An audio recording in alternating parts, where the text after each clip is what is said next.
சபையானது எப்படி போராடணும் அப்படின்றதுதான் நம்ம இன்னைக்கு தேவனுடைய வார்த்தையின் மூலமா நம்ம பார்க்க போகிறோம். அல்லேலூயா. என்னன்னாக்கா பொல்லாத ஆவிகளின் சேனைகளோடு போராட்டம். ஆமென். இப்போ நம்மளுக்கு ஒரு போராட்டம் இருக்குது. நல்லது ஒரு போராட்டம் போராடணும்னு வேதத்துல இருக்குது.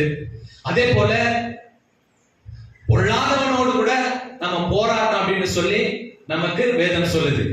அப்போ நல்லா கவனிக்கும் பொழுது நாம இந்த நேரத்துல கூர்ந்து கவனிக்கணும் அப்படின்னு சொன்னா, வேத வசனம் எல்லாருக்குமே தெரியும். எபேசியர்ல சொல்லப்பட்டிருக்குது, நமக்கு மாம்சத்தோடும் ரத்தத்தோடும் துரைத்தனங்களோடும் நமக்கு என்ன இல்லைனாக்கா சண்டை இல்லை.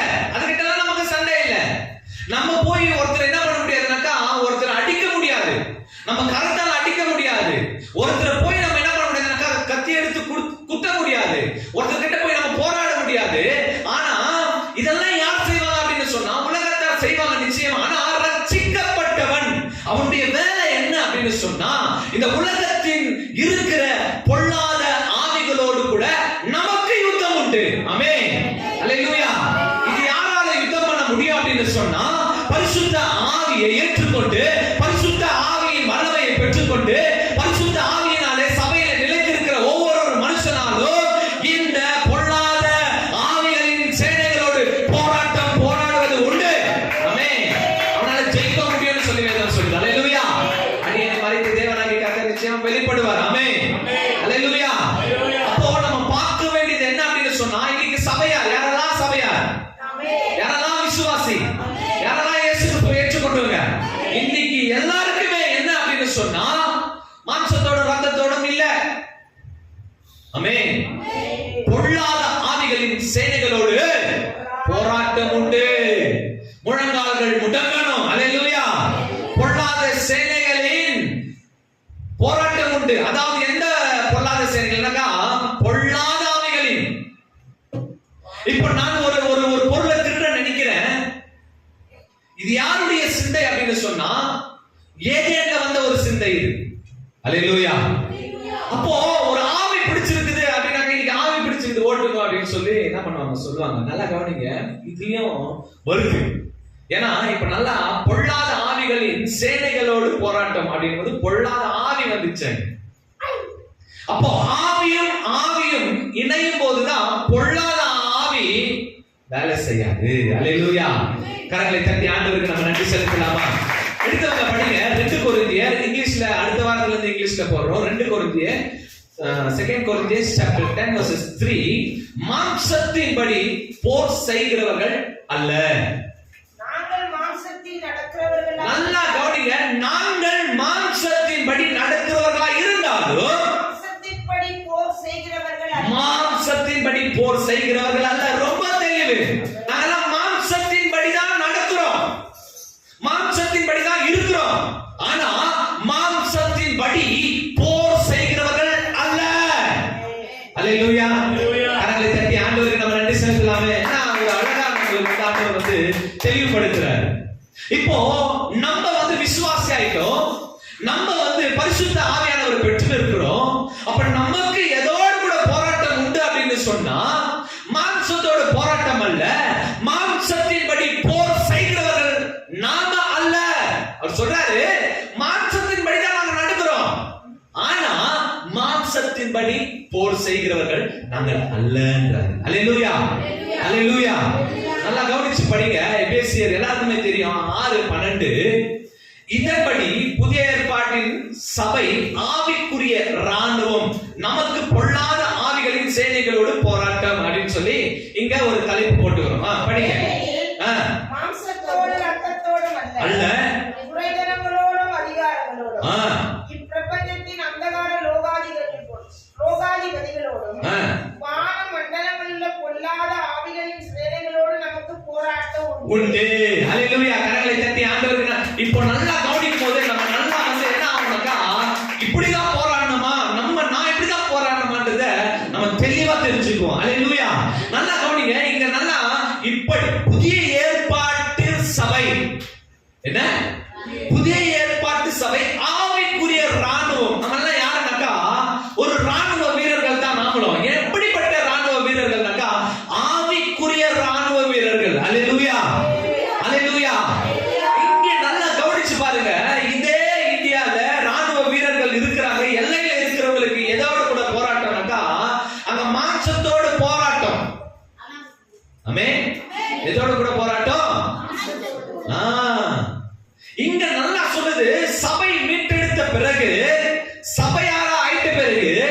பரிசுத்த ஆவியானவர் ஏற்றுக்கிற பிறகு, பரிசுத்த ஆவியானவரை பெற்றுக்கொண்ட பிறகு நமக்கு எதோடு கூட யுத்தம் செய்கிற ராணுவர்களா மாறுறோம் அப்படின்னு சொன்னா நாம் எல்லாரும் ஆவிக்குரிய ராணுவர்கள். கரங்களை தட்டி ஆண்டவருக்கு நம்ம நன்றி செலுத்தலாமா? எதற்குரிய ராணுவம்? நாம ஆவிக்குரிய ராணுவர்கள். அல்லேலூயா, அல்லேலூயா. நாம கூட ஒரு போராளிகள் தான். ஆமென். ஆனா நம்ம எப்படி போராடுறோம்னாக்கா, கத்தி எடுத்தோ, துப்பாக்கி எடுத்தோ, தடி எடுத்தோ அப்படி நாம போராடுறது இல்ல. முழங்கால் படியிட்டு. அல்லேலூயா, அல்லேலூயா. ஆமென். ஆவியின் ராணுவ வீரர்கள் நாமெல்லாம். அல்லேலூயா, ஆமென். நமக்கு பொல்லாத ஆவிகளின் சேனைகளோடு தான் போராட்டம். எதோட கூட போராட்டம்? அவனை அச்சிடலாம், அவனை குத்திடலாம், அவனை மெச்சிடலான்றதெல்லாம் வேலைக்கு ஆகாது. மாறாக அவனுக்குள்ள செயல்படுகிற பொல்லாத ஆவிக்காக உன் முழங்கால் முடங்கட்டும். ஆமென். பரிசுத்த ஆவியானவர் அவனை விடுவிப்பார். அல்லேலூயா. அதுக்கு அப்போஸ்தலர் 16ஆம் அதிகாரத்துல 14வது வசனத்துல இருந்து 18 வசனம் வரைக்கும் படிங்க. இது எல்லாருக்குமே தெரிஞ்ச ஒரு சம்பவம். ஆனாலும் படிங்க நல்லா. நாங்கள் ஜெபம் பண்ணுகிற இடத்திற்கு போகையில் குறி சொல்ல ஏவுகிற ஆவியை கொண்டு, நல்லா கவனிங்க, குறி சொல்ல ஏவுகிற ஒரு ஆவியை கொண்டிருந்து, குறி சொல்லுகிறதினால் தன் எஜமான்களுக்கு, இது ரொம்ப முக்கியம், தன் எஜமான்களுக்கு மிகுந்த ஆதாயத்தை உண்டு பண்ணினது. பெண்ணியவளுக்கு எதிர்ப்பட்டாள். அவள் 18 வரைக்கும் வாசிங்க. அவள் பவுலையும் எங்களையும் பின்தொடர்ந்து வந்து, இந்த மனுஷர் உன்னதமான தேவனுடைய ஊழியக்காரர், ரட்சிப்பின் வழியை நமக்கு அறிவிக்கிறவர்கள் என்று சத்தமிட்டார். இப்படி அநேக நாள் செய்து கொண்டு வந்தார். பவுல் சினம் கொண்டு திரும்பி பார்த்து, இவளை விட்டு புறப்படும்படி இயேசு கிறிஸ்துவின் நாமத்தினாலே உங்களுக்கு கட்டளையிடுகிறேன் என்று அந்த ஆவியுடனே சொன்னார். புறப்பட்டு போயிட்டு கரங்களை தட்டி ஆண்டவருக்கு நம்ம நன்றி செலுத்தலாமா? அந்த ஆவியுடனே அவர் சொன்னார். ஆமென். வசனத்துல நீங்க பார்க்கும்பொழுது அந்த வார்த்தையை ஒன்று எழுத்தாக போட்டுக்கிறோம். அந்த ஆவியுடனே அவர் சொன்னார். ஆமென். நல்லா கவனிங்க. நாம பரிசுத்த ஆவியினுடைய வல்லமையை பெற்றிருந்தா, பரிசுத்த ஆவியை பெற்றிருந்தா, மற்றவர்கள் செய்கிற தீய ஆவியோடு கூட நம்ம என்ன பண்ண முடியும்? பேச முடியும். ஆமென். அல்லேலூயா. இது என்ன விஷயம் அப்படின்னு சொன்னா, நல்லா கவனிங்க. என்ன விஷயம்னாக்கா, அது என்ன ஆவியை சொல்றாரு அப்படின்னு சொன்னா, ஏதோ ஒரு ஆவி வந்து அங்க வந்து என்ன பண்ணீங்கன்னா உட்கார்ல குறி சொல்லும்படியா இந்த ட்ரைனிங் பண்றாங்க. புரியுதா? குறி சொல்லும்படியாக இந்த ஆவியை மாத்துறாங்க, சேஞ்ச் பண்றாங்க. அததான் அங்க சொல்றாங்க. இப்போ சின்ன வயசுல இருந்தே உங்களை வளர்க்கிறோம், சொல்லி சொல்லி வளர்க்கிறோம். அப்ப எந்த ஆவி உங்களுக்குள்ள இருக்கும்னாக்கா, பரிசுத்த ஆவிதான் சின்னதுல இருந்து. இப்போ இவங்களுக்குள்ள குறி சொல்லுகிற ஆவி அப்படின்னு சொன்னா நல்லா புரிஞ்சுக்கணும். எங்கதோ வந்து குறி சொல்லுகிற ஆவி உட்கார்ல, நல்லா கவனிக்கணும். இவங்களுக்கு குறி சொல்லுகிற ஆவியினாலே இவங்க என்ன பண்ணாங்க? வளர்த்தாங்க அவங்க எஜமான்கள். இப்படி சொல்லணும். இப்ப என்ன ஆச்சுனாக்கா, ஆவி சேஞ்ச் ஆயிடுச்சாங்க. அல்லேலூயா, அல்லேலூயா. இந்த ஆவி சேஞ்ச் ஆயிடுச்சு, அதாவது குணங்கள் சேஞ்ச் ஆயிடுச்சு. இதனால மிகுந்த லாபம் யாருக்கான்? குறி சொல்ல அப்புறம் எல்லாம் ஒருத்தன் உட்கார்ந்து குறி சொல்றதுக்கு ஒருத்தன் அப்புறம் 10 பேரை செலக்ட் பண்ணி 10 ஊருக்கு அப்புறம் 10 ஊருக்கு அப்பினாக்க 10 ஊர்ல போய் குறி சொல்லிட்டு வந்து கலெக்ஷன் யாருக்கு கொடுக்கணும்?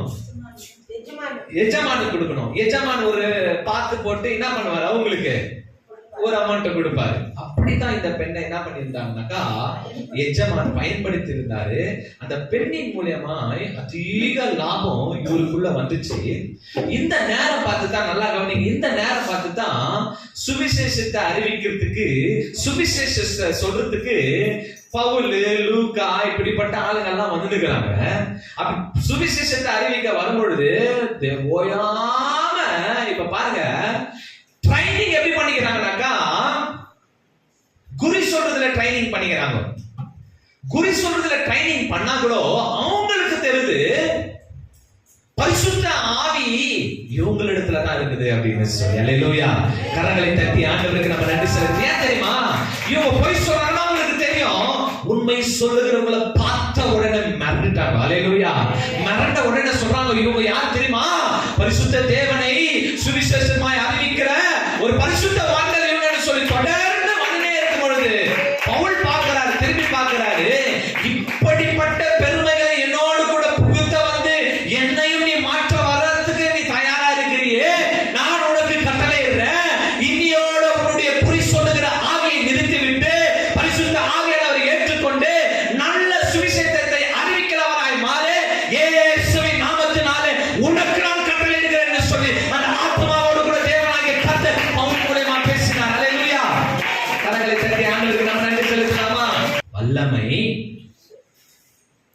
பொல்லாத ஆவிகள் இடத்துல இல்ல, பரிசுத்த ஆவியின் இடத்துல உண்டு. கரங்களை தட்டி ஆண்டவருக்கு நம்ம நன்றி செலுத்தலாமா? அந்த ஆவிகளோடு கூட நம்மளால பேச முடியும். எப்ப பேச முடியும்? பரிசுத்த ஆவியினால நிரம்பி நீ முழங்கால் படியிட்டு தேவ ஆவியோடு உன்னுடைய ஆவியை கலந்து, அவன் ஆண்டவரே எனக்கு இப்படி பண்றான், அவன் இப்படி பண்றான், அவன் வந்து செத்துட்டான், அவன் இப்படி பண்ணி நோயில ஆள வச்சு அச்சுமை இல்ல, முழங்கால் படியிட்டு ஆண்டவரே அவனுக்குள்ள அலங்கடிக்கிற பொல்லாத ஆவிகளின் சிந்தனைகளை இயேசுவின் நாமத்தினால எடுத்து போடுங்க அப்படின்னு சொல்லி ஜெபிக்கும் பொழுது அவர் அந்த சிந்தனையை பரிபூர்ணமா மாற்றி அவர் தன்னை வல்லவராய் இருக்கிறார். அல்லேலூயா. கரங்களை தட்டி ஆண்டவருக்கு நம்ம நன்றி செலுத்தலாமா? அப்போஸ்தலர் 13ஆம் அதிகாரம் 19வது வசனத்தை படிங்க. ஆக்ட்ஸ் அப்போஸ்தலர் 13:19. கானான் தேசம், நல்லா கவனிங்க, ரொம்ப முக்கியமான ஒரு இடத்துக்குள்ள நம்ம போறோம். கானான் தேசத்தில் 7 ஜாதிகளை அழித்து அவர்களுடைய தேசத்தை இவர்களுக்கு சுதந்திரமாக பங்கிட்டு கொடுத்து, அவர்களுடைய தேசத்தை இவர்களுக்கு சொந்தமாய் பங்கிட்டு கொடுத்து பின்பு ஏறக்குறைய 450 வருஷ காலமாய் சாமுவேல் தீர்க்கதரிசி வரைக்கும் அவர்களுக்கு நியாயாதிபதிகளை ஏற்படுத்தி வந்தார். சூப்பர். அல்லேலூயா. அல்லேலூயா. இங்க வந்து ஆக்ட்ஸ்ல இப்படி எழுதுறாரு, அப்போஸ்தலர்ல இப்படி எழுதுறாரு இல்லைங்களா? இது எதை எழுதுறாருன்னாக்கா யோசுவா 3ஆம் அதிகாரம் 10வது வசனம் எடுத்து படிங்க. யோசுவா 3:10. பின்பு யோசுவா ஜீவனுள்ள தேவன் உங்கள் நடுவே இருக்கிறார், நல்லா கவனிங்க, ஜீவனுள்ள தேவன் உங்கள் நடுவே இருக்கிறார் என்பதையும் அவர் கானானியரையும் ஏத்தியரையும், நல்லா கவனிங்க, இங்க எத்தனை சொல்றாரு? கானானியரையும் ஏத்தியரையும் ஏவியரையும் பெர்சியரையும் கிர்காசியரையும் எமோரியரையும் எபூசியரையும் உங்களுக்கு முன்பதாக அவர் துரத்தி விடுவார். கரங்களை தட்டி ஆண்டவருக்கு நம்ம நன்றி செலுத்தலாமா? அல்லேலூயா. இததான் அங்க சொல்றாரு, ஆக்சுவலா சொல்றாரு, இததான் ஆக்சுவலா சொல்றாரு. என்ன சொல்றாரு? 13:19. இததான் ஆக்சுவலா சொல்றாரு. கானான் தேசத்தில், அதாவது யோசுவாக்கு சொன்னது இங்க ஆக்சுவலா சொல்ற. கானான் தேசத்தில் 7 ஜாதிகள் போது நம்ம டைரக்டா யோசுவால படிக்கும் பொழுது அந்த 7 பேரை நம்ம இப்ப படிச்சோம். அல்லேலூயா. அல்லேலூயா. சொல்லாம அல்லேலூயா. இது 7 ரொம்ப ரொம்ப டிஸ்டர்ப் பண்ணிருச்சு கானானுக்குள்ள போறதுக்கு. ஆமென். இந்த 7 ஆவிகளை உடைய மக்கள் ரொம்ப டிஸ்டர்ப் பண்ணிருந்தாங்க. அல்லேலூயா. அல்லேலூயா. எத்தனை பேருக்கு புரியுது? ஆமென். ஆவிக்குரிய போராட்டம் நமக்கு உண்டு. இங்க சொல்றாரு 7 ஜாதிகள் ரொம்ப டிஸ்டர்ப் பண்ணிருச்சு கானானுக்குள்ள போறதுக்கு. 7 ஜாதிகளையும் அடித்த பிறகுதான் கானானுக்குள்ள போக முடிஞ்சிச்சு என்றார். அல்லேலூயா. புதிய ஏற்பாட்டு சபையில் இந்த 7 ஜாதிகளை நாம் என்ன பண்ண முடியும்? அனுதினமும் சந்திக்கிறோம். இந்த 7 ஜாதிகளும் 7 பொல்லாத ஆவிகள். அவைகளை நாம் என்ன பண்ணோம்? நாம் அழிக்க வேண்டும், துரத்த வேண்டும், ஜெபிக்க வேண்டும். அல்லேலூயா. இங்க பாருங்க, வசனம் என்ன சொல்றதுனாக்கா, அவனை எடுத்துட்டு போய் கத்தியோ துப்பாக்கி எடுத்துட்டு போய் அப்படின்னு சொல்லி இங்க என்ன பண்ணல, விளக்கல. இங்க சொல்றாங்க துரத்தணும், என்ன பண்ணணும்? ஜெபிக்கணும். அல்லேலூயா.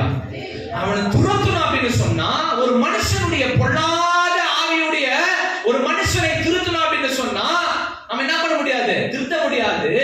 அந்த பொல்லாத ஆவியை அலக்கழிக்கிற ஆவியை, அவனுக்குள்ள இருக்கிற ஆவிக்காக நீ முழங்கால்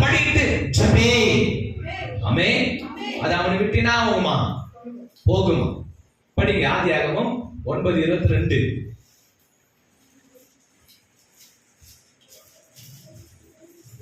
ஆதியாகமம். அப்பொழுது கானானுக்கு தகப்பனாகிய காம் தன் தகப்பனுடைய நிர்வாணத்தை கண்டு வெளியில் இருந்த தன் சகோதரர் இருவருக்கும் அறிவித்தார். போதும், நல்லா கவனிங்க.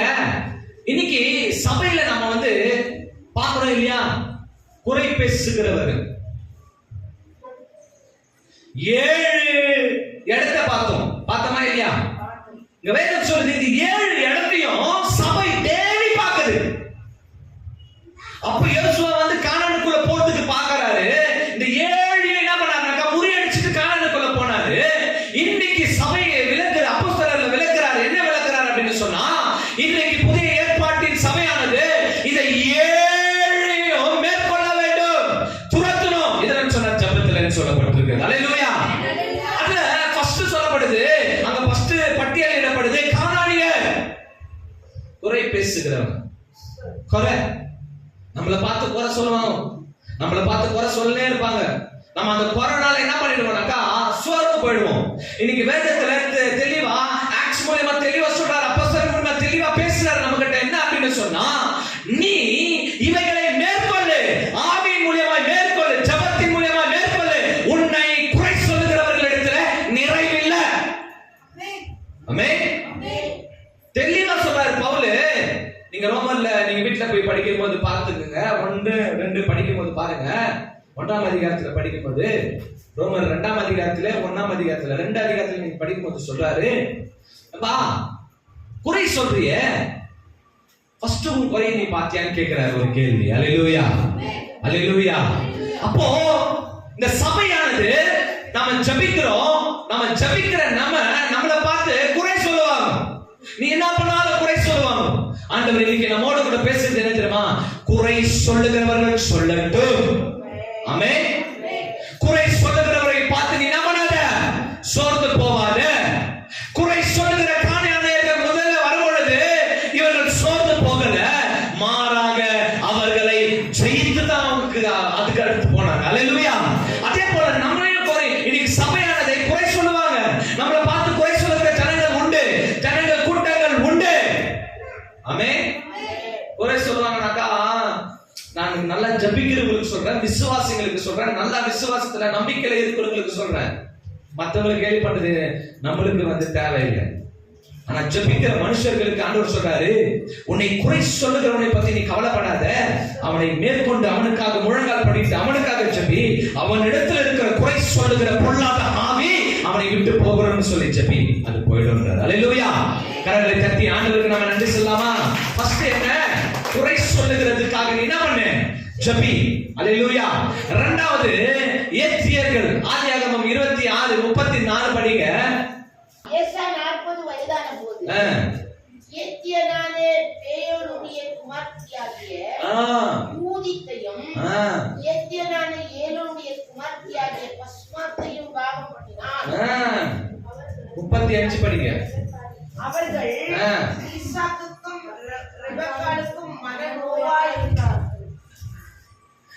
இன்னைக்கு புதிய ஏற்பாட்டின் சபையினாக்கா யாருனாக்கா நம்ம தான். நல்லா கவனிங்க. 7 விஷயத்துக்காக ஜெபி, போராடு. ஆவியிலே நமக்கு என்ன உண்டுனாக்கா பலன் உண்டு. ஆமென். சபையே நம்ம எல்லாம் யாருனாக்கா ஆவிக்குரிய போராளிகள், ராணுவர்கள், ஆவிக்குரிய ராணுவ வீரர்கள். அல்லேலூயா. பார்த்தீங்களா எப்படி இருக்கும்? குத்தும் கசக்கும். அப்படி யாரா இன்னைக்கு குத்திருக்கிறீங்களான்னு பாருங்க. இல்ல உங்களை யாரா குத்திருக்கிறாங்களான்னு பாருங்க. ஒரே ஒரு நல்ல போதகர் நமக்கு சொல்றது என்ன தெரியுங்களா? இயேசு கிறிஸ்து சொல்றது என்ன தெரியுமா? அவன் உன்னை குத்துவான், அவனை குத்துறதுக்கு நான் உனக்கு அதிகாரத்தை கொடுக்கல. அல்லேலூயா, அல்லேலூயா. அவன் உன்னை குத்தினே தான் இருப்பான். ஆமென். அந்த புதிய ஏற்பாட்டின் ராணுவர்களுக்கு சொல்றாரு, அவன் உன்னை குத்த குத்த உன் முழங்கால் முடங்கட்டும், நீ ஜெபிச்சுனே இரு. நீ ஜெபிக்க ஜெபிக்க ஜெபிக்க உன்னை யாரெல்லாம் குத்தின்னு இருந்தாங்களோ, நான் யோவான் 14ஆம் அதிகாரம் 18வது வசனத்துல சொன்னேன், நான் உங்களை திக்கற்றவர்கள் ஆக விடாதபடிக்கு உங்களிடத்திலே நான் மீண்டும் வருவேன்னு சொல்றாரு. அல்லேலூயா. கரங்களை கட்டி ஆண்டவருக்கு நம்ம நன்றி செலுத்தலாமா? அப்போ குத்துருவங்களை பத்தி கவலைப்படாதீங்க. நீங்க யார குத்தி நிக்கிறீங்க, அதுதான் ரொம்ப முக்கியம். குத்துறது பத்தி நமக்கு கவலை இல்ல, நம்ம யார குத்தி நிக்கிறோம். ஏன்னா நான் இயேசு கிறிஸ்துவ பேரை சொல்றவன், பரிசுத்த ஆவியை விசுவாசிக்கிறவன், பரிசுத்த ஆவியான விசுவாசிக்கிறவன், நான் யாரை இன்னைக்கு குத்தி நிக்கிறேன், மன நோவு யாருக்கு வர வச்சிருக்கிறேன், நல்லா யோசிக்கணும். யாருன்னா மன நோவு குத்தி நின்றீங்களா, தயவு செய்து நாம மனநோவை கொடுக்கிறவங்க இல்லைன்றதை தெரிஞ்சுக்குங்க. நாமெல்லாம் யாரு மனநோவால் அவதிப்பட்டிருக்கிறாங்களோ, வேதனையில நொந்து போயிருக்கிறாங்களோ, அவங்களை எல்லாம் விடுதலை ஆக்கவே இந்த சபையை ஏற்படுத்தி இருக்கிறார். கரங்களை தட்டி ஆண்டவருக்கு நாம் நன்றி செலுத்துறாங்க. ஹல்லேலூயா. 3வது யோசுவா 9ஆம் அதிகாரம் 4:7 படிக்கும் பொழுது ஏவியர், 3வது யாரு, ஏவியர் 9:4 தந்திரமான ஒரு யோசனை பண்ணி, அதுலயே முடிஞ்சிச்சு கதை. போதும் படிங்க, நீங்க அப்புறம் வீட்டுல போய் எழுதி வச்சு படிச்சுக்கீங்க. ஒரு தந்திரமான யோசனை பண்ற, அதாவது ஏவியர் யார் அப்படின்னு சொன்னா பாருங்க, சபைனா என்ன அப்படின்னாக்கா இவங்க எல்லாம் டெய்லி நாம சந்திக்கிறோமா. அன்னைக்கு யோசுவா சந்திச்சாங்க, கானானி அதாவது இஸ்ரவேல் கூட்டம் சந்திச்சிச்சு, எப்போ ஒரு நாள் தான் சந்திச்சிச்சு எல்லாரையுமே ஒருத்தர். ஆனா இன்னைக்கு புதிய ஏற்பாட்டின் சபை சொல்லுது, இவங்களை எல்லாம் சபையே நீ டெய்லி சந்திக்கிறியே, இவங்களுக்காக ஜெபம் பண்ணு. ஆமென். இவங்க யாருனாக்கா மாய மாலக்காரர்கள், தந்திரக்காரங்க.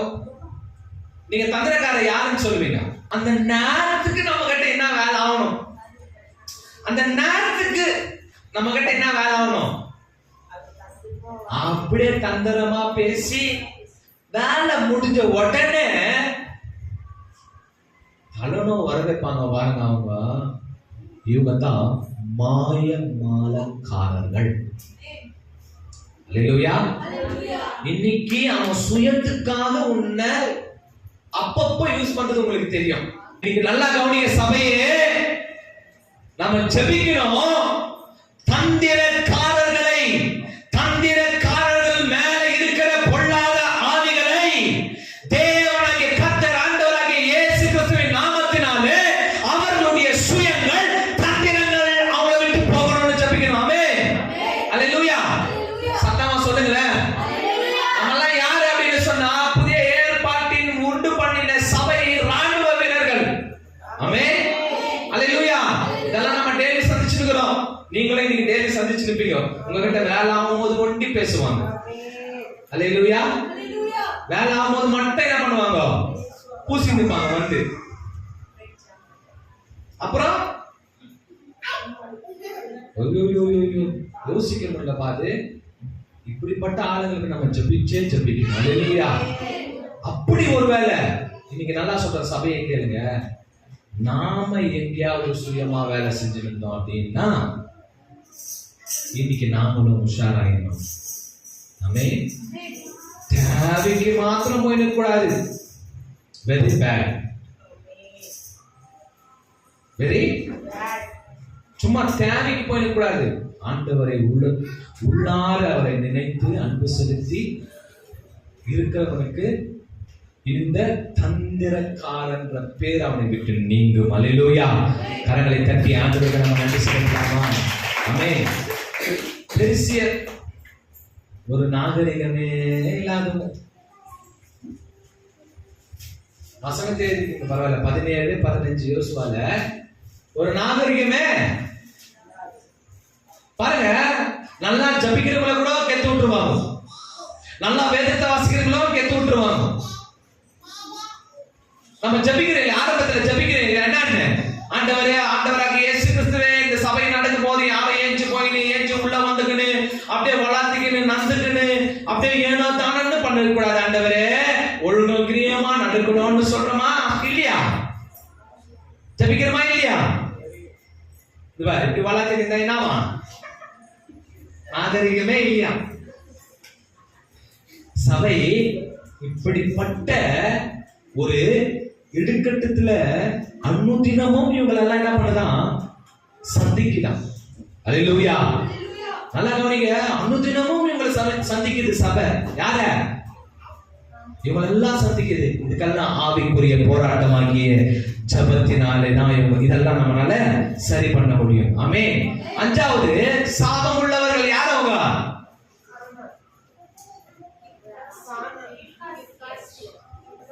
அஞ்சாவது ஒரு பேர் சொல்லப்படும். நானு கிர்காசியர். ஆமா தானே? கிர்காசியர். சாபம் உள்ளவங்க அவங்க. யாரு? சாபம் உள்ளவங்க. சாபம் எப்படி நீங்கும்? இன்னைக்கு நமக்கு கூட சாபம் இருக்குது. அந்த கல்வாரி சிலுவையில் ஆண்டவராகிய இயேசு கிறிஸ்து நம்ம சாபத்தெல்லாம் நீக்கிட்டாரு. ஆமென். அல்லேலூயா. ஆனா மறுபடியும் நான் அந்த சாபத்தை தான் விரும்புறேன், அந்த சாபத்துல தான் பிரயாணம் பண்றேன். இங்க தெளிவா சொல்றாரு, 7 விதமான தடைகள் சபையில இருக்கிறது. அந்த காலம் தேவனை சந்திக்க வருது. அதுக்கெல்லாம் நீ என்ன பண்ணு? ஜெபி. அல்லேலூயா. ஆறாவது யாரா? எமோரியர்கள். முரட்டு ஜென்ம சுபாவம். உங்களுக்கு என்ன ஆகாது? இயேசு கிறிஸ்து சிலுவையிலே நம்மளுடைய பாவத்தை கழுவுனால என்ன ஆகாது? இந்த பாவம் அதுங்களுக்கு போவாது. அல்லேலூயா. சபையே, ஆவிக்குரிய வாழ்க்கையை வாழ்கிறவர்களே, இன்னைக்கு நல்லா கவனிங்க. உங்களுடைய வாழ்க்கையில முரட்டாட்டம் பண்றவங்க, ஜென்ம சுபாவத்தை உடைய பாவமுடையவர்கள் உங்களை இருக்க பார்க்கறாங்களான்னு யோசிங்க. சபையே, எவ்வளவு நாள் ஜெபிச்சு நிற்ப? யார் சொல்றாங்க பாருங்க. எப்பவுமே நம்பிக்கை டிவிய, நம்பிக்கை சேனல், எப்பவுமே நம்பிக்கை சேனல், ஆசீர்வாத சேனல், யூடியூப்ல கிறிஸ்டியன் இதுல எப்பவுமே பார்த்து நிக்கிறது. கொஞ்சம் என்ன பண்ண, மைண்ட் ரிலாக்ஸ் ஆகும். கேளு, என்னத்த கேளு, என்ன கேளு. ஜென்ம சுபாவம். என்ன சுபாவம்? ஆவிக்குரிய வாழ்க்கையை விடுதலை ஆக்கி ஆண்டவர் நம்மளை வச்சிருக்கிறாருன்னு சொன்னா, அந்த ஆவிக்குரிய வாழ்க்கையில விடுதலை ஆயிருக்கிற நம்மை அந்த ஜென்ம சுபாவம் என்ன பண்ணணும்னாக்கா, ஆண்டவருக்குள்ள விடாது. முழங்கால் படிக்கிடு, ஒரு 2 நாள் முழங்கால் படிக்கிடு, 3ஆவது நாள் என்ன ஆயிட்டு, 3ஆவது நாள் என்ன ஆயிட்டு, இன்னும் கொஞ்சம் கை.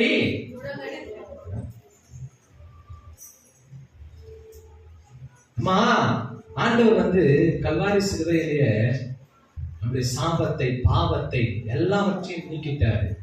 ஆனா இங்க சொல்லப்படுறது என்ன தெரியுமா? சபையாகிய பரிசுத்த ஆவியினால மீட்கப்பட்ட ஆவிக்குரிய இராணுவமாகிய நம்ம கிட்ட இப்படிப்பட்ட போராட்டங்கள் எல்லாம் அனுதினமும் வந்துனுக்குதான். புரிஞ்சுச்சா? அதுதான் நம்ம பார்த்துக்கணும். ஆவிக்குரிய இராணுவம் ஆகிய நம்ம கிட்ட இப்படிப்பட்ட பிரச்சனைகள் அன்றைக்கு யோசுவாக்கு எங்கேயோ அவங்க சமாளிச்சுட்டு தாண்டி போயிட்டாங்க. ஆனா ஆவிக்குரிய சபைக்கு இன்னைக்கு டெய்லி இந்த போராட்டங்கள் வந்துருக்குது. ஆமென். எப்படிப்பா? ஜென்ம சுபாவம் இருக்கிறவனை எப்படி நீ சமாளிக்க போற? அதுக்கு உன் பலம் தேவைப்படாது, உன் சரீர பலம் தேவைப்படாது. ஆண்டவர் சொல்றாரு, பரிசுத்த ஆவியின் மூலமாய். ஆமென். நீ முழங்கால் படித்து ஜெபிக்க பொழுது, அல்லேலூயா, அவனுக்குள்ள இருக்கிற கெட்ட ஆவி நீங்கும், சிந்தை நீங்கும். அல்லேலூயா. கரங்களை தட்டி ஆண்டவருக்கு நம்ம நன்றி செலுத்தலாமா? இதுதான் ரொம்ப முக்கியம். 7வது பாருங்க எப்படி மாறுச்சு. எங்க பார்த்தாலும் இதுங்க இருக்கும். எதுங்க? ஏன் இதுங்கன்றா வெரி டேஞ்சரஸ் ஃபெல்லோஸ். ஊஸ் இருக்கிறவங்களுக்கு இங்கிலீஷ்ல என்ன? டேஞ்சரஸ் ஃபெல்லோனே கூட சொல்லிக்கலாம். Very dangerous fellows. எபியூசியஸ் யாரு? Very dangerous. அதாவது பிரிவினையை செய்கிறவர்கள். நல்லா கவனிங்க. அதனால எத்தனை உயிர் போது தெரியுமா? ஆமென். அல்லேலூயா. இதெல்லாம் எப்படிங்க சரியாகும்? எப்படி சரியாகும்? இதெல்லாம் எப்படி சரியாகும்? இன்னைக்கு ஒருத்தர் நல்லா இருந்து நம்மளுக்கு பிடிக்கல, எங்கன்னா போய் பிரிச்சு விட்டுறோம். அவனா நீ சொல்லாம தான் இரு. நான் என்ன தெரியுமா சொல்றேன்? நீ சொல்லாம தான் இரு. இங்க இருக்கிறது அங்க, அங்க இருக்கிறது இங்க, சொல்லாம தான் இரு. சொல்லலன்னா என்ன ஆயிடுது? என் மண்டை வெடிக்குது, சொல்லனா என் நெஞ்சு துடிக்குது. பாவங்கள் அப்படியே இருக்குது.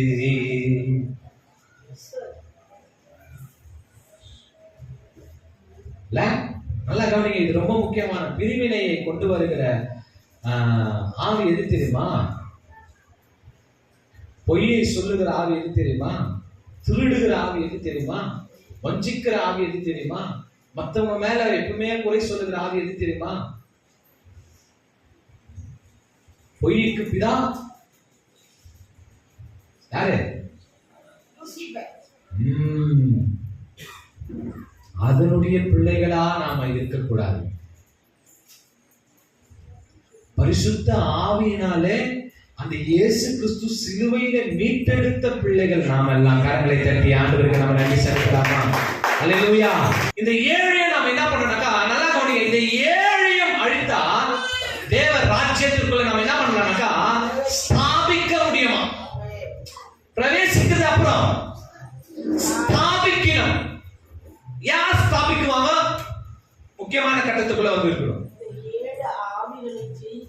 இந்த 7 ஆவிகளை அழித்தாதான் நம்ம என்ன பண்ண முடியும்னாக்கா தேவனுடைய ராஜ்யத்தை ஸ்தாபிக்க முடியும். அல்லேலூயா.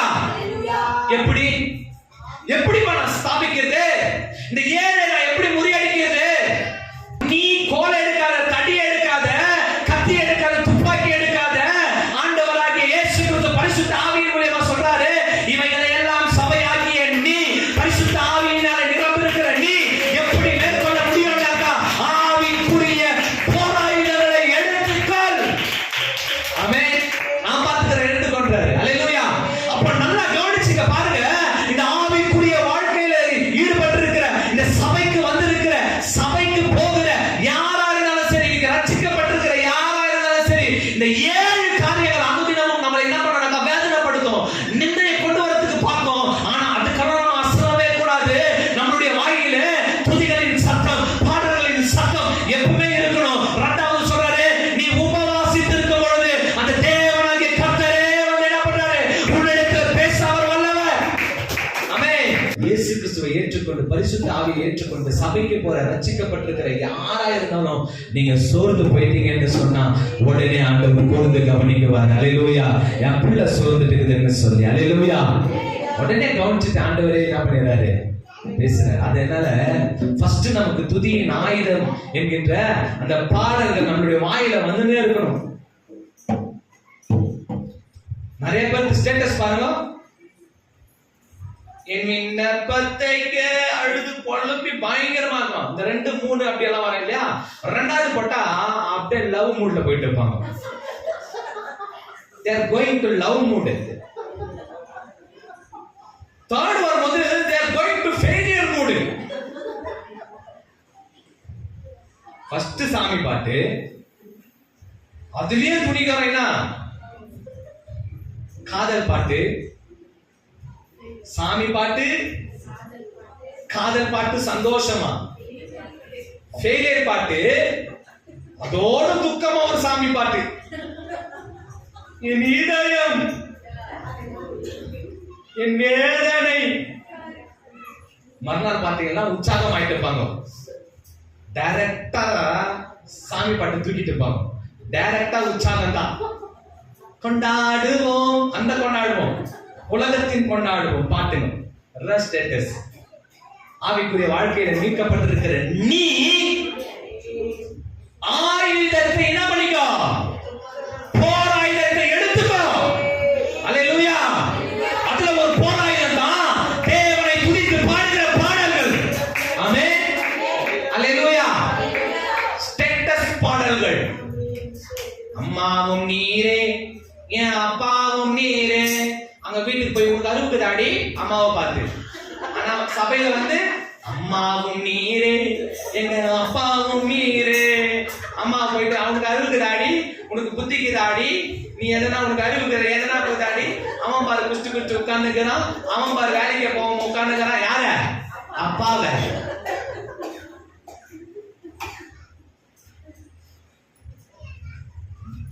போர் ஆயுதத்தை எடுத்துக்கோ. ஆமென். உன் வாயில எப்பவுமே என்ன இருக்கணும்? துதி இருக்கணும். ஆமென். வாயில எப்பவுமே துதி இருக்கணும், ஸ்தோத்திரம் இருக்கணும். ரெண்டாவது, வாழ்க்கையில உபவாசம் இருக்கணும். வெறும் உபவாசம் இருக்கக்கூடாது. உபவாசம் இருக்கு சொன்னாப்பா நான் உபவாசம் இருக்கிறேன், அதுல ஜபமே இல்லைன்னா வேஸ்ட். அல்லேலூயா. அதுல ஜபம் இருந்தா தான் டேஸ்ட். கரங்களை தட்டி ஆண்டவருக்கு நன்றி சொல்லலாமா? அல்லேலூயா. கரங்களை தட்டி ஆண்டவருக்கு நன்றி சொல்லலாமா? டேஸ்ட் வேணுமா? டேஸ்ட் வேணுமா? டேஸ்ட் வேணுமா? டேஸ்ட் வேணுமா? டேஸ்ட். இன்னைக்கு ஆண்டவருடைய வசனம் தான் நமக்கு பூஸ்ட். அல்லேலூயா. கரங்களை தட்டி ஆண்டவருக்கு நாம நன்றி செலுத்தலாமா? அல்லேலூயா. 7 காரியத்தை என்ன பண்ணு? சபையே விரட்டு. உன் வாயில என்ன இருக்கட்டும்? உன் சரீரத்தில் என்ன இருக்கட்டும்? உபவாசம் போட்டு இருக்கட்டும். ஆமென். மூணாவது சொல்றாரு, நீதிமொழிகள் 28:13 ரொம்ப முக்கியமான வசனம். தன் பாவங்களை மறைக்கிறவன் வாழ்வடைய மாட்டான், அவைகளை அறிக்கை செய்து விட்டு விடுகிறவனோ அதை அறிக்கை செய்து விட்டு விடுகிறவனோ சொல்லுங்க, அதை அறிக்கை செய்து விட்டு விடுகிறவனோ யாரிடத்தில்? மைக்கேலிடத்தில் இல்ல. யாரிடத்தில்? என் இடத்துல இறக்கம் பெற்று ஒன்னும் பிரயோஜனம் இல்லை உங்களுக்கு. என்ன பிரயோஜனம் இல்லை உங்களுக்கு? இருக்குது. இப்ப இடம் காமிச்ச மாதிரி காமிக்கலாம், இந்த மாதிரி காமிக்கலாம், அதனால பிரயோஜனம் இருக்குது. அல்லேலூயா. நல்லா கவனிங்க. உன் பாவத்தை மறைக்காத. நீ மனுஷனுக்கு எவ்வளவு நான் மறைக்கலாம், முடிவு எப்படி எடுத்து வர பாருங்க. நீ ஆயுதத்தை என்ன பண்ணிக்கோ, ஆவியின் என்ன போராயுதத்தை எடுத்துக்கொண்டாரு. எடுத்துக்கொண்டு எப்படி முடிக்கிறாருன்னு சொன்னா, அந்த ஆவியின் போராயுதத்தை எடுக்கிற நீ பாவத்தை என்ன பண்ணாத, மறைக்காத, அதை அறிக்கை செய்து விட்டு விட்டு. இப்ப சொல்றாரு, நல்லா கவனிங்க. அதை அறிக்கை செய்து விட்டு விட்டு, தள்ளி விட்டு, தூரம் தள்ளி விட்டு, உனக்குள்ள இருக்கிறத இறக்கி வச்சுட்டு ஆவிக்குரிய ஆயுதமாகி அந்த போர் ஆயுதத்தை நீ எடுத்துக்கோ, இறக்கத்தை எடுத்துக்கோ. ஆமென். அல்லேலூயா. கரங்களை தட்டி ஆண்டவருக்கு நம்ம நன்றி செலுத்தலாமா? ஆமென். நல்லா ஜோர கரங்களை தட்டுங்க. போதாது, கரங்களை தட்டி ஆண்டவருக்கு சத்தமா. ஆமென். இந்த வசனம் தான் படிக்கணும். ரோமர் 14:17 கடைசி வசனம்.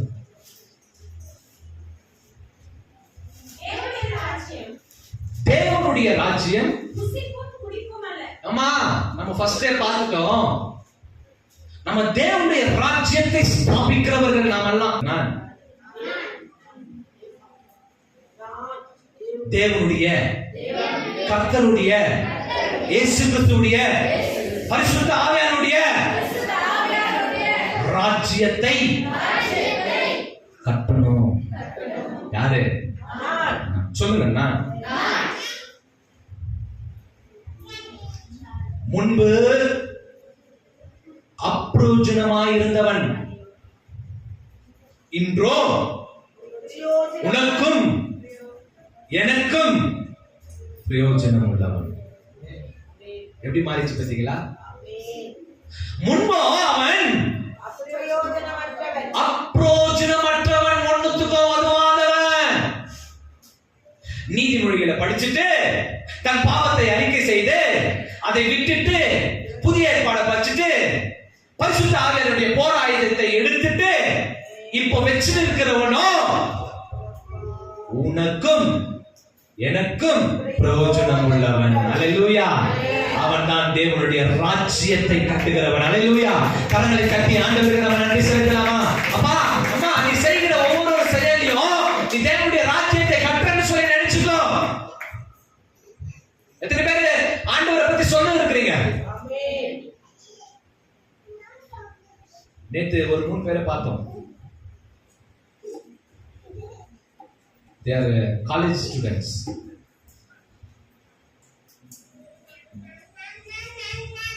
அந்த 3 பேரும் பெண்கள். உங்களுக்கு என்ன கவலை, இல்லை என்ன பிரச்சனை, இல்லை என்ன தேவைன்னு சொல்லி எனக்கு தெரியாது. எப்படி ஆண்டவர் பேச, நான் பேசணும்னு ப்ரிப்பரா போல, இதுதான் பேசினேன். என்ன தேவைன்னு எனக்கு தெரியாது. ஆனா இந்த உலகத்துல உங்களை நேசிக்கலாம்னு சொல்லி உங்களை இன்னைக்கு நேசிக்காம கைவிட்டு இருக்கலாம், எனக்கு தெரியாது. ஆனால் நிரந்தரமாய் நம்மை நேசிக்கிற ஒருவர் உண்டு. அவர் பேர் தான் Yesu Kristu. Jesus loves you. Hallelujah. அப்படி சொன்ன உடனே என் கண்ணை மூட்டேன். நான் என்ன பண்ணேன்? என் கண்ணை மூடிட்டு ஆண்டவராக இயேசு கிறிஸ்து பாடுகளை சொல்லி, அவர் உங்களை அளவுக்கு அதிகமா மாயா, அவங்க 3 பேரை பார்த்து சொன்னாங்க, உங்களுக்கு அளவுக்கு அதிகமா இந்த உலகத்துல ஒரு ஆண் வந்தோ இல்ல உங்களுடைய நண்பர்களோ வந்து உங்களை நான் ரொம்ப நம்பர் உங்களை நேசிக்கிறேன்னு சொன்னாங்கன்னா ஒரு நாள் ஏமாந்துருவீங்கம்மா, நீங்க ஏமாந்துருவீங்க. இயேசு கிறிஸ்துவை கெட்டியா பிடிச்சிக்கோ, அவர் தான் நமக்கு கடைசி வரைக்கும் சொல்லி நான் கண்ணை திறந்தேன். அவங்க கண்ணுல இருந்து தண்ணி வந்துட்டு இருக்கு. 2 பேருடைய கண்ணுல தண்ணி வந்துட்டு. அப்பவே புரிஞ்சிச்சு, அதாவது நீங்க பேச சொன்னீங்க, பேசணும். இனிமேல் செயல் என்னதல்ல, அது உம்முடையதுன்னு வந்தனே. ஹல்லேலூயா. கரங்களை தட்டி ஆண்டவருக்கு நம்ம நன்றி செலுத்தலாமா? அப்போ ஏதோ ஒரு பிரச்சனை இருந்திருக்கும், ஏதோ ஒரு முடிவுக்குள்ள அவங்க போய் இருந்திருக்கலாம். அந்த இடத்துல ஆண்டவர் இடைப்பட்டாரு. ஹல்லேலூயா. அப்படிதான் இந்த வசனம் நல்லா கவனிங்க. தேவனுடைய ராஜ்யத்தை, அவருடைய சர்வாயுத வர்க்கத்தை நாம பிடிச்சிட்டு பிறகு, எடுத்துட்டு பிறகு நீதி, சமாதானம், சந்தோஷம், இதுதான் தேவனுடைய ராஜ்யம். இந்த நீதி, சமாதானம், சந்தோஷத்துக்குள்ள போகிற நினைக்கிறவன் ஒரு நாளும் ஒரு பொழுதும் இயேசு கிறிஸ்துவை பற்றி சொல்ல அவன் என்ன பண்ண மாட்டான், மறுக்கவே மாட்டான். அல்லேலூயா. புசிக்கிறதும் குடிக்கிறதும் தேவனுடைய ராஜ்யம் இல்ல. அது நீதி, சமாதானம், சந்தோஷம். அல்லேலூயா. எத்தனை பேருக்கு நீதி தேவை? எத்தனை பேருக்கு சமாதானம் தேவை? எத்தனை பேருக்கு சந்தோஷம் தேவை? பரிசுத்த ஆவியானவருடைய சந்தோஷம் எத்தனை பேருக்கு தேவை? அல்லேலூயா. யாருக்கெல்லாம் முழங்கால் படியிட முடியும்? ஆமென். அல்லேலூயா. நல்லா கவனிங்க. உங்க முழங்கால் எப்போ முடங்குதோ, உங்களை கர்ச்சிக்கிற போல, கர்ச்சித்து சிங்கத்தை போல வகை தேடுகிற பொல்லாத பிசாசானவன் உங்க முழங்கால்கள் எப்போ முடங்குதோ அப்போ உங்களை விட்டு ஓடி போகிறவனா இருக்கிறான். அப்படியே முழங்கால் படிக்கட்டும். எல்லாம் கால் நோவை பத்தி நினைக்க கூடாது. தலைகளை தாழ்த்தி இந்த வேத வசனத்துல சொல்லப்பட்ட வண்ணமாக சபையாகிய நமக்கு இந்த 7 காரியங்கள் அனுதினமும் நம்மளுடைய வாழ்க்கையில நம்ம சந்திக்கிறவங்களா இருக்கிறோம். இதெல்லாம் எப்படி ஆண்டவரை போக்க முடியும், எப்படி அப்பான்னு சொல்லி கேட்கும் பொழுது, உன் வாயில் துதியை ஏறிடு, உபவாசி, உன் முழங்கால்களை முடக்கு, அப்போது நீதியும் சமாதானம் சந்தோஷமும் வாழ்க்கையில வரும்னு சொன்ன தேவனாகிய கர்த்தர் இன்றைக்கு யாரெல்லாம் முழங்கால் படுகிறீங்களோ அவங்க கிட்ட எல்லாம் பேச ஆண்டவர் சித்தம் உள்ளவராக இருக்கிறார். அப்படியே முழங்கால் படியிட்டு கடைசி வசனம் நம்ம படிச்ச இந்த நீதிமொழிகள்ல, எவன் ஒருவன் தன் பாவத்தை அறிக்கை செய்து அதை விட்டு விடுகிறானோ அவனுக்கு தேவம் இரக்கம் பங்கிருக்கும், அவன் சர்வாயுத வர்க்கத்தை எடுத்துக் கொள்ளுகிறவனா இருக்கிறான். ஆகையால சர்வாயுத ஆயுதத்தை எடுத்துக் கொள்ளுகிறவனா இருக்கிறான். அப்படியே தலைகளை தாழ்த்தி யாரும் எதையும் யோசிக்காதீங்க, நமக்காக நாம தான் ஆண்டவரை பார்க்கணும். அப்படியே முழங்கால் படிட்டு நம்மை நாமே ஆண்டவரிடத்துல சொல்லுங்க. என்னென்ன இருக்குதோ எல்லாத்தையும் ஆண்டவரிடத்துல சொல்லுங்க. அப்பா அப்படியெல்லாம் வாழ்ந்துட்டேன் ஆண்டவர், இப்படியெல்லாம் இருந்த ஆண்டவரே, இருக்கிறான், இனி அதெல்லாம் இல்லை ஆண்டவரே, உம்முடைய போராயுதத்தை நான் எடுத்துக்கொள்ளுகிறவளா, நீதி சமாதானம் சந்தோஷம் என்னுடைய வாழ்க்கையில தங்கத்தான் ஆண்டவர்னு சொல்லி கொஞ்ச நேரம், ஏன் நீங்க வாய்களை திறந்து ஜெபிக்க கூடாது? கொஞ்ச நேரம் ஜெபிங்க. அந்த முழங்கால் விட்டு நீங்க ஜெபிக்கும் பொழுது ஆண்டவர் நிச்சயமா பரிசுத்த ஆவியானவர் நமக்கு விரோதமாய் வாய்க்கிற சத்துருக்களின் ஆயுதங்கள் வாய்க்காமல் போகட்டும், நமக்கு விரோதமாய் வருகிற பிரச்சனைகள் இயேசுவின் நாமத்தினாலே வராமல் போகட்டும் என்று சொல்லி நீங்க ஏன் ஜெபிக்க கூடாது? நீங்க ஏன் வல்லமையா ஜெபிக்க கூடாது? எதையும் யோசிக்காதீங்க. கொஞ்ச நேரம் ஜெபிங்க. வாய்களை திறந்து ஜெபிங்க.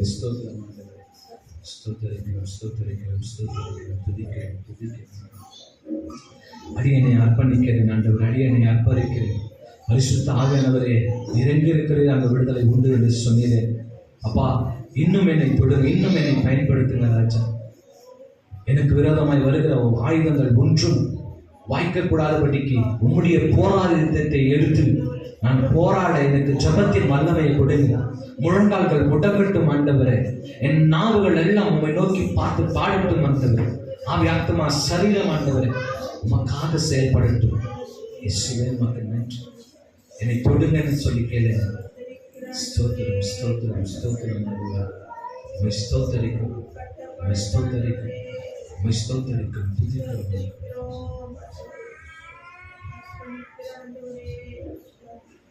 ஸ்தோத்தரிக்கிறோம் ஆண்டவரே. அப்பா, என்னை குணப்படுங்க. பொன்னாக நான் விளங்கணும், சமுதாயத்துல சாட்சியா இருக்கணும். என்னை விளங்க செய்யுங்க அப்பா, என்னை விளங்க செய்யுங்க. இந்த 7 காரியங்கள் எனக்குள்ள இருந்த எடுத்து போடுங்க. பரிசுத்த ஆவியானுடைய வல்லமை எனக்கு கொடுங்கப்பா. ஸ்தோத்திரிக்கிறேன், ஸ்தோத்திரிக்கிறேன். எல்லாம் அப்படியே கரங்களை உயர்த்தி கடைசியாக ஒப்பு கொடுத்தவர்களாய் சொல்லாமா? ஒப்பு கொடுத்தவர்களாய் நம்ம எல்லாம் கரங்களை உயர்த்தி, உமக்காகத்தான் வாழ்கிறேன், உம்மைத்தான் நேசிக்கிறேன், உமக்காகத்தான் வாழ்கிறேன், உம்மைத்தான் நேசிக்கிறேன், பலியாகி என்னை மீட்டீரேன், பலியாகி என்னை மீட்டீரேன். பரலோகம் பரலோகம் திறந்தீரையா, பரலோகம் திறந்தீரையா, எஜமானனே எஜமானனே, என் இயேசு ராஜனே. அன்பின் பரலோக தந்தையே, ஆசீர்வதிக்கப்பட்ட நல்ல வேலைக்காக நன்றி செலுத்துகிறோம் ராஜா.